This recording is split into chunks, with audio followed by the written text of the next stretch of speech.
नमस्कार, आपके साथ मैं हूँ ज्योत्सना बेदी। आयुर्वेद के खास हेल्थ शो संजीवनी में आपका स्वागत है। संजीवनी ताकि स्वस्थ रहें आप। बस इसी तमन्ना के साथ हम हर रोज अपने शो संजीवनी में किसी एक बीमारी की चर्चा करते हैं और आपको तकलीफों का आयुर्वेदिक निदान भी बताते हैं। रोज की तरह हमारे साथ आज भी मौजूद हैं विश्व प्रसिद्ध आयुर्वेदाचार्य डॉक्टर प्रताप चौहान। डॉक्टर साहब, आपका स्वागत है। शुक्रिया जी। बदलती जीवन शैली और भाग दौड़ भरी जिंदगी के बीच हमें खाने का वक्त नहीं मिलता और ऐसे में खाना पकाने के लिए वक्त निकाल पाना तो दूर की बात है। ऐसे में अक्सर लोग बाजार में बिकने वाले रेडी टू ईट चीजों पर निर्भर हो जाते हैं और अपनी भूख को तुरंत शांत करने के लिए इन्हीं चीजों का सेवन करते हैं। आइए डॉक्टर चौहान से हम जान लेते हैं पैक्ड फूड सेहत के लिए कितना खतरनाक है और ये हमारे शरीर और मन पर क्या प्रभाव डालते हैं। इसके साथ ही संजीवनी टिप्स में हम जानेंगे मेमोरी बढ़ाने के लिए आप क्या कुछ कर सकते हैं। क्या आप पैक्ड फूड खाने के आदी हैं? क्या आप डिब्बा बंद खाना खाते हैं? क्या आप शुगर फ्री चीजें खाते हैं? तो हो जाए अलर्ट। तो चलिए हम डॉक्टर साहब के साथ चर्चा की शुरुआत कर लेते हैं।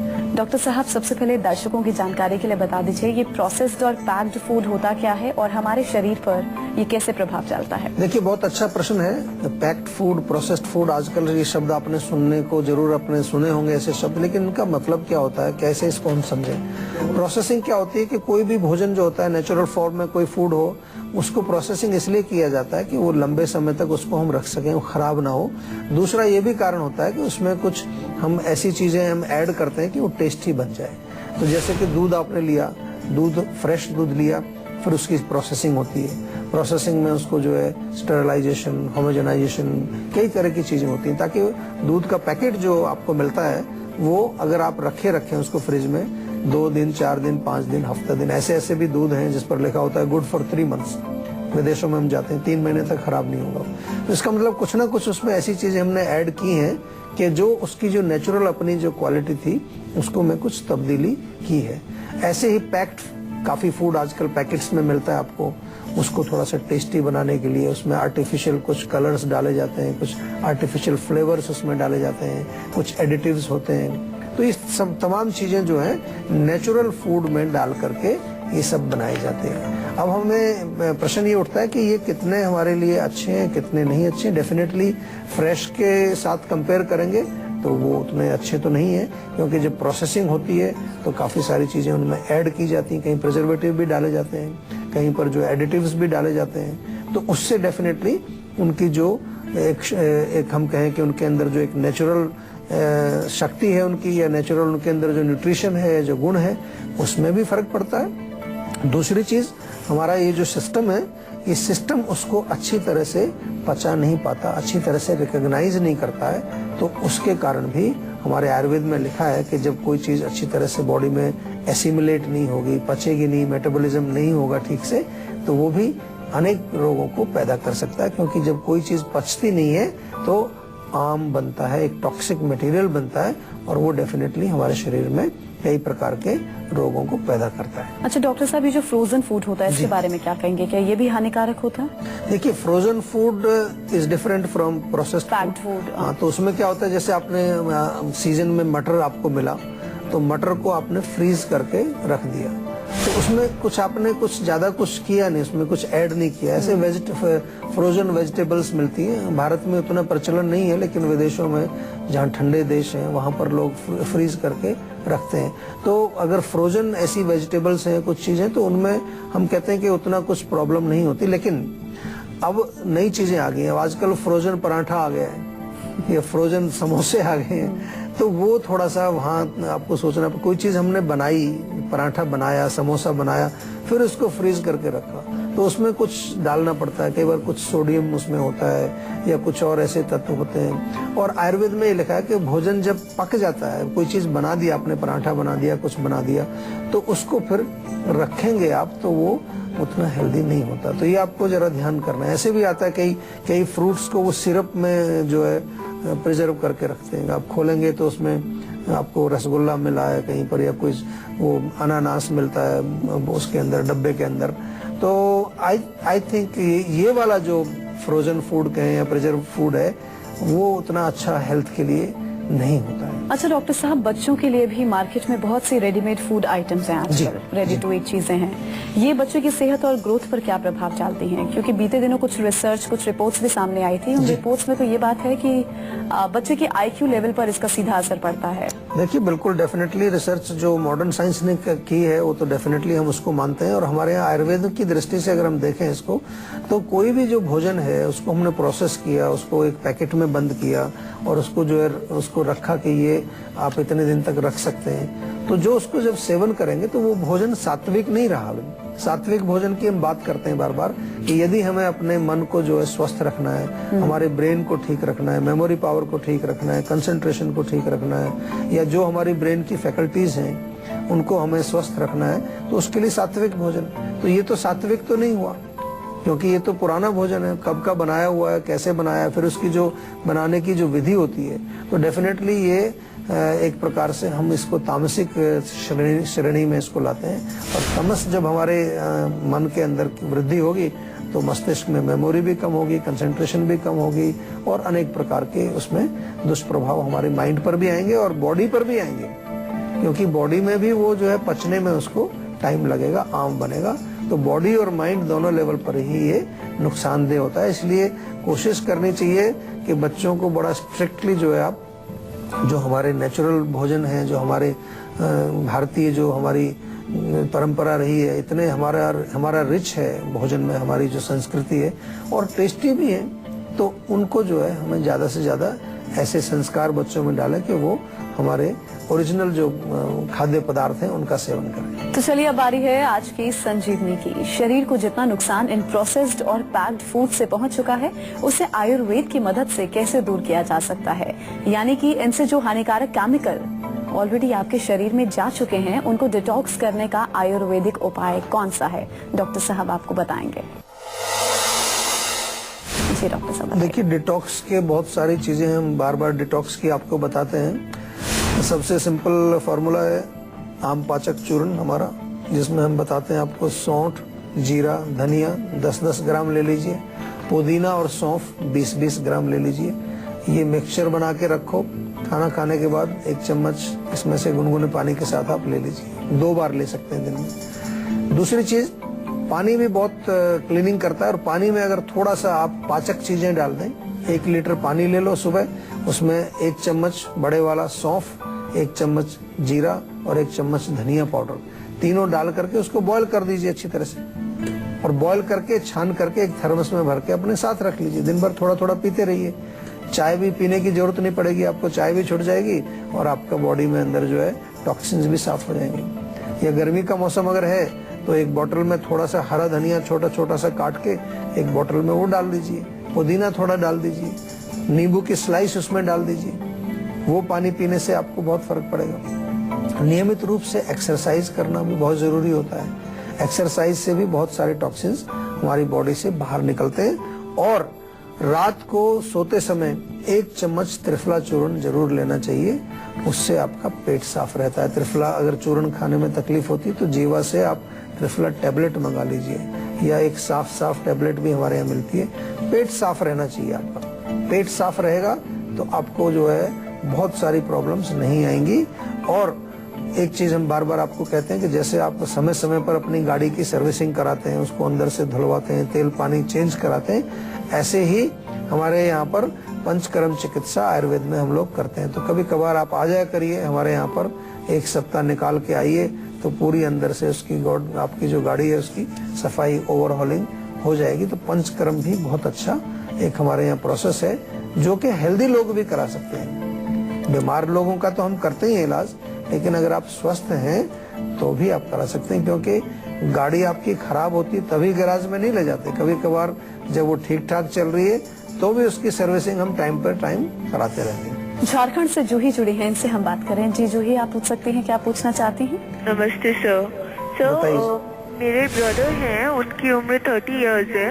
ओके सर, उनको हेपेटाइटिस बी इन्फेक्शन है।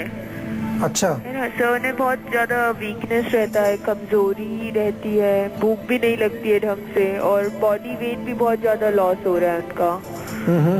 सर, उनका वायरल लोड उसका 480 IU आया है, जी जी। है ना, तो सर उसके लिए मुझे पूछना था आपसे। देखिए, हेपेटाइटिस डेफिनेटली एक गंभीर रोग है, इसमें कोई शक नहीं है। लेकिन अच्छी बात यह है कि आयुर्वेद में लिवर को मजबूत करने के लिए, लिवर को स्ट्रॉन्ग करने के लिए, लिवर फंक्शन अच्छा रहे, लिवर की सेल्स टिश्यूज को स्वस्थ करने के लिए बहुत सारी चीजें हैं। तो मेरा निवेदन आपसे ये है, रोग जैसे कि मैंने कहा कि गंभीर जरूर है, लेकिन आयुर्वेदिक औषधियां अगर आप लेंगे तो उनको काफी फर्क पड़ेगा। खासतौर से जैसे आपने कहा कि भूख नहीं लग रही है, वेट लॉस हो रहा है, उसके लिए बड़ी अच्छी चीजें हैं। सबसे सिंपल चीज जो मैं बता सकता हूँ अभी आपको, जो कि आप अभी से प्रयोग कर रहे हैं उनको देने के लिए, तो वो है कि आपको अगर मिले, आपके रसोई में मिल जाती है चीजें, हल्दी होती है आपकी रसोई में, हल्दी का थोड़ा सा पाउडर ले लीजिए, बराबर मात्रा में उसमें धनिए का पाउडर मिलाइए और सौंफ का पाउडर मिलाइए, तीनों को मिला करके एक मिक्सचर बनाओ और ये आधा आधा चम्मच उनको गुनगुने पानी से सेवन कराना शुरू करिए। लेकिन इसके साथ साथ जो है प्रॉपर दवाइयां आयुर्वेद की इसमें लेनी पड़ेगी, केवल नुस्खे से बात नहीं बनेगी। तो उसके लिए मैं आपसे यही कहूंगा कि हमारा ये नंबर है जो आपकी टीवी स्क्रीन पर हम दिखाते रहते हैं, इस पर आप कॉल कर सकते हैं, रजिस्टर कराएं अपना नंबर, ताकि हम लोग आपको कॉल बैक करेंगे, आपसे बातें करेंगे, आपके रोग को समझेंगे। हेपेटाइटिस हो चाहे कोई भी रोग हो, कोई भी व्यक्ति जिसको किसी प्रकार की तकलीफ है, इस नंबर पे फोन करके हमारे जीवा के डॉक्टर से आप जरूर बातचीत करें, उनसे परामर्श लें, ताकि आप अपने रोग को अच्छी प्रकार से समझ पाएं और उसका उपचार ठीक प्रकार से कर पाएं। हरियाणा से विकास जुड़े हैं, इनसे बात कर लें। जी विकास, आप पूछिए, क्या पूछना चाहते हैं? नमस्कार डॉक्टर साहब। जी नमस्कार। तो सर, जो मेरे शरीर पे लाल लाल दाने निकल रहे हैं, तो अच्छा, दाने छोटे हैं बड़े चकत्ते टाइप के? मतलब छोटे छोटे से दाने निकल रहे हैं लाल लाल। अच्छा, उनमें खुजली होती है, खारिश? नहीं, खुजली वगैरह कुछ नहीं होती है, मतलब बस दाने से हो रहे हैं और फिर कुछ दिन बाद वो ठीक हो जाते हैं अपने आप। केवल लाल लाल दाने हैं, उनमें खारिश वगैरह जलन वगैरह कुछ नहीं होती है? नहीं। ठीक है। देखिए, ये जो होते हैं अक्सर जो है ये बॉडी का, स्किन का एक खास तौर से मैंने ज्यादातर देखे ओल्ड एज में होते हैं। 50 क्रॉस कर जाए व्यक्ति तो तब उसके कुछ लाल लाल दाने आने लगते हैं, ना जलन होती है, ना खारिश होती है, ना कुछ। तो एक हम कई बार इसको कहते हैं कि स्किन का एक तरह से कुछ मल पदार्थ है, कुछ वेस्ट है जो कि वो बाहर वहां बम्प बना रहा है। लेकिन इसको भी हमें नजरअंदाज तो नहीं करना, ऐसा नहीं कि हम इसको ऐसे ही करके छोड़ दें। तो केवल इसमें मुख्य रूप से हमें रक्त शोधन करने की जरूरत होती है। रक्त शोधक के जो बहुत सारी चीजें हैं, नीम रक्त शोधन करते हैं। इसके अतिरिक्त कोई भी जो है बिटर टेस्ट होगा, एलोवेरा का सेवन आप कर सकते हैं, वो भी बहुत अच्छा रहेगा। या साथ में जो है आप एक चीज का ध्यान और भी रखें कि कहीं अगर आपको कॉन्स्टिपेशन है, कब्ज है, तो वो भी आपको ट्रीट करनी चाहिए। इस तरह से आप इसका इलाज कर सकते हैं। और ज्यादा तकलीफ हो तो हम आपके साथ हैं, हमारे यहाँ फोन करके और विस्तार से आप जानकारी प्राप्त कर सकते हैं और अपने रोगों का जो है सही आयुर्वेदिक उपचार आप ले सकते हैं। मुजफ्फरनगर से देवेंद्र जुड़े हैं, इनसे बात कर लें। जी देवेंद्र, आप पूछ सकते हैं, क्या पूछना चाहते हैं? हाँ जी, नमस्कार डॉक्टर साहब। नमस्कार जी। जी डॉक्टर साहब, मेरा बच्चा है एक 16 साल का जी। और उसको लगभग 6-7 साल से उसको सर्दी जुकाम बना रहता है। डेली छींकें आती हैं, उसको नाक से पानी बहता है, नाक बंद हो जाती है, कभी कभी उसकी पसलियों में दर्द होता है। डॉक्टरों को दिखा लेते हैं, दवा देते हैं, आराम मिल जाता है, लेकिन परेशानी ठीक नहीं हो रही है डॉक्टर साहब उसकी। देखिए, पुराना रोग हो जाता है, फेफड़ों का रोग है, दमा कहो उसको, अस्थमा कहो, एलर्जी कहो, कुछ भी कहो, आयुर्वेद में बहुत अच्छा उपचार है। बहुत सारे बच्चे हमारे पास आते हैं जिनको कि ये कह दिया जाता है कि इसको अस्थमा हो गया है। वो अपनी जगह सही है, वो डायग्नोसिस गलत नहीं है, लेकिन अस्थमा का नाम सुनते ही जो पेरेंट्स हैं वो बिल्कुल दिमाग में उनके एक चिंता शुरू हो जाती है कि ये तो दमा रोग हो गया है। और दमा रोग तो बड़ा भयानक होता है, लेकिन वास्तव में क्या है कि इम्यूनिटी उनकी कमजोर होती है। उनके फेफड़े, उनका गला, उनका नाक, ये अगर वीक रहेगा तो छोटा मोटा ठंड लगी, ठंडा पानी पिया, कुछ आइसक्रीम खा लिया, कुछ ऐसा उल्टा सीधा खाया तो वो गला पकड़ लिया, छींकें आनी शुरू होगी, फिर उसके बाद बलगम फेफड़ों में चलेगी, वो जमा हो जाती है। तो दो काम यहाँ पर करने हैं सिंपल से। एक तो हमें उसकी शक्ति बढ़ानी है, इम्यूनिटी पावर बढ़ानी है। च्यवनप्राश रेगुलर खाएं, जीवा से च्यवनप्राश मंगा लीजिए, 1 बड़ा चम्मच आप रोज उसको सुबह खिलाइए। दूसरा जो है उसको कुछ ऐसी औषधि जरूर देनी है जिससे उसका पाचन अच्छा रहे। अगर खाना ठीक से पचेगा तो किसी प्रकार का जो है आम नहीं बनेगा, बलगम नहीं बनेगी। अगर खाना नहीं पचेगा तो कई बार म्यूकस फॉर्मेशन ज्यादा होती है। ज्यादा गरिष्ठ भोजन ना खाए। पाचन के लिए अदरक बहुत अच्छा काम करती है। अदरक ताजी ले लें, थोड़ा सा छोटा टुकड़ा खाना खाने से पहले खाएं और इसके अतिरिक्त जो है खाने के बाद 1 चम्मच सौंफ चबा करके खाएं, दैट विल ऑल्सो हेल्प। या एक डाइजेस्टॉल करके अच्छा टेस्टी चूर्ण हमने बनाया, बहुत टेस्टी है, बहुत लोग पसंद करते हैं उसको, खाने में भी टेस्टी है और पचाने में भी बहुत गुणकारी है। तो डाइजेस्टॉल का पैकेट मिलता है, उसमें पाउच मिलते हैं आपको चूर्ण के, उनका सेवन रेगुलर करें। और आप लोग जो पेट में गैस एसिडिटी से बहुत ज्यादा पीड़ित हैं, वो लोग भी इसको सेवन कर सकते हैं। तो अगर आप लोग भी अपनी हेल्थ से जुड़ी समस्याओं का समाधान चाहते हैं तो आप इस नंबर पर कॉल कर 0129404004 पर अपना नंबर रजिस्टर करवा सकते हैं। उसके बाद डॉक्टर चौहान के पैनल के डॉक्टर आपको खुद फोन कर आपकी सेहत से जुड़ी समस्याओं को सुलझाएंगे। और इसी के साथ यहाँ हम रुकेंगे एक ब्रेक के लिए। ब्रेक के बाद बारी है संजीवनी टिप्स की, जिसमें डॉक्टर साहब से हम जानेंगे अपनी मेमोरी को बढ़ाने के लिए आप क्या खास कर सकते हैं। एक छोटे से ब्रेक के बाद आप देखते रहिए संजीवनी। आज संजीवनी में आप सभी का स्वागत है। अब बारी है संजीवनी टिप्स की, जिसमें डॉक्टर साहब आपको बताने वाले हैं कि आप अपनी मेमोरी को बढ़ाने के लिए क्या खास कर सकते हैं। जी डॉक्टर साहब बताइए। देखिए, आजकल मेमोरी की बहुत प्रॉब्लम्स हैं और उसका कारण भी समझ लेना चाहिए। एक तो हमारा डेफिनेटली स्ट्रेस बहुत ज्यादा है, तो स्ट्रेस ना हो, माइंड आपका फ्रेश रहे, माइंड में ताकत रहे, ब्रेन पावर अच्छी रहे, तो बादाम और अखरोट बहुत अच्छा काम करते हैं। बादाम अखरोट भिगो करके खाएं तो ज्यादा अच्छा है। रात को भिगो दीजिए, सुबह बादाम का छिलका उतार के या तो उनका पेस्ट बना के दूध में उबाल के पी सकते हैं, ऐसे भी खा सकते हैं चबा करके। मल्टीटास्किंग बड़ी प्रॉब्लम है आजकल। आपने देखा होगा, लोग गाड़ी भी चला रहे हैं, फोन पर भी बात कर रहे हैं, टेक्स्ट भी कर रहे हैं। इसी तरह घर में बैठे बैठे भी लोग बहुत सारे काम, doing too many things at a time, multitasking बोलते हैं उसको। उससे डेफिनेटली हमारा जो है ब्रेन की फैकल्टीज कमजोर होती है। तो जो भी काम करें, एक काम करें, उसको मन लगा करके करें, कंसंट्रेट करके करें, तो वो आपके मेमोरी को स्ट्रांग रखता है। एक गहरी नींद बहुत जरूरी है। Sound sleep is very important for good memory. तो रात को कोशिश करें अच्छी तरह से टाइम पर सोएं, लेट ना सोएं। टाइम से सोएंगे तो अच्छी गहरी नींद आएगी और आपका ब्रेन पावर जो है वो अच्छा रहेगा। Meditation is also very good. Meditation करने से हमारे मानसिक जो शांति भी मिलती है, प्लस जो है हमारे ब्रेन की जो फैकल्टीज हैं, ब्रेन में जो अनेक प्रकार के फंक्शंस हमारे चल रहे हैं, हमारी मेधा शक्ति है, हमारी मेमोरी पावर है, हमारी जो डिटर्मिनेशन पावर है, वो भी हमारी मजबूत होती है। और आयुर्वेदिक जड़ी बूटियों की बात करें तो बहुत सारी जड़ी बूटियां, ब्राह्मी है, शंखपुष्पी। हमारे यहाँ तो एक टैबलेट ही हमने बनाई है जिसका नाम रखा है मेमोरी का टैबलेट्स। वो भी आप मंगा करके सेवन कर सकते हैं, उससे बहुत फर्क पड़ता है। चलिए, बहुत बहुत शुक्रिया डॉक्टर साहब इस जानकारी के लिए। Thank you. तो चलिए, हम उम्मीद करते हैं कि डॉक्टर साहब ने आपको जो उपाय बताए हैं उन्हें अपनाने से आप हमेशा सेहतमंद रहेंगे और संजीवनी प्रोग्राम के जरिए हम आपको हमेशा फिट और हेल्दी बनाए रखेंगे। आपको एक बार फिर से हम बता दें कि आप हमारे नंबर 0129404004 पर फोन कर अपना नंबर रजिस्टर करवा सकते हैं। आप हमें ईमेल भी कर सकते हैं। हमारा ईमेल आईडी है info@jiva.com। आप फेसबुक के जरिए भी हमसे जुड़ सकते हैं। हमारी फेसबुक आईडी है www.facebook.com/jiva ayurveda। तो इसी उम्मीद के साथ कि आप हमेशा खुश रहें, स्वस्थ रहें। अगले एपिसोड में आपसे फिर से मुलाकात होगी। तब तक के लिए मुझे दीजिए इजाजत। नमस्कार।